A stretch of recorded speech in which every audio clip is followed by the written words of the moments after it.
Hello guys, welcome again to my first series course of CSS. This is the part 3 of the series.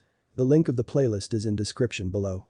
Go to the playlist and start from the first video if you are new here and want to learn from scratch. I will cover CSS for absolute beginners in this course. Be sure to subscribe the channel and allow the notification to all so that you can get notification when I upload the next part. Also like the video and comment below if you have any opinion on my contents or you want to learn something new.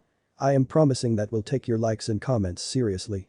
And at last, please share the video with all of those who need this so that we can learn it together. Remember, unity we stand, divided we fall. So, let's jump into today's part.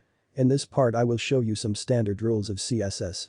After completing this part, you will be able to reduce the amount of code and organize the code more. Let's start with a special selector called star and it is assigned by this sign. What is the special capability of this selector? Guess it. Okay. It is used to select all the tags of a HTML page. For instance, let's take 3 different tags in our HTML. One is paragraph tag, another is a H1 tag, and the last one is a H2 tag. Now if I set the color to orange red in the star block at CSS, you can see that color of all elements is changed to orange red. That's cool. It is helpful when you need to give same style to all of the elements of a web page. It reduces a lot of codes. Now think about the same design on multiple elements. Not to all of the elements of HTML page. So, you can't use star selector here. Because you have to select multiple, not all. On that case, if you have watched my first 2 lessons of this series, you may already know that we can use class name to select multiple elements. In the meantime, if you are new, please be sure to start from the beginning of the playlist to understand it well. Link in description below. Now come to the point again. You're guessing right. We can use class name. We also have an advanced way to select those elements if they do not have any class name set to their tags. Assume that we will change the style of the paragraph tag and the H2 tag. But we do not have any class name to those. Now what can we do? Simple. We can just write these tags name. But we have to separate these 2 tags with a comma. Now if we set their color to green, these 2 texts will be green. A short note here. This method is not limited to 2 tags only. You can write any amount of tags here by separating them with comma. You can also detect the tag here with their class name or ID. Now let's move on to the next part. Here we are selecting all the elements with star sign and setting their color to orange red. It was working fine.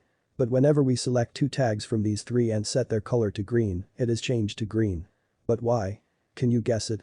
If you can, pause the video and inform me below in the comment box. The answer is, CSS code will always override itself. That means, if you set different values for the same property, it will always get the latest style. Then what we can do if we need to remain a style fixed? Is there any way to do it? What do you think? Before continuing with the video, let me know your idea in the comment box below. Okay. The answer is yes. We can do it. If we want to remain the first style always, simply we can write an exclamation sign after that value. Though we have to define it as important. Now, CSS will mark it as important value among all the same conditions. See at the browser. It is now totally at the beginning stage. These 2 tags are reverted to orange red. Let's discuss an interesting thing. If you watched the previous video, you may observe that I told you to end every CSS line with a semicolon. Yes, it is needed always. But there is a single optional case. If you have multiple properties in a block, you can escape that semicolon for the last property. It will be working totally fine. Let's see an example. I am adding another property to our star block to set the background of all the elements to be antique white. Now there are 2 properties in this block. Let's remove the semicolon of the last property of this block. See on the browser. It is working as expected. If you have any problem, be sure to rewind the video once again and also be sure to make a comment below. Let's break this part here and stay tuned for the next part where I will show you some basic properties of CSS.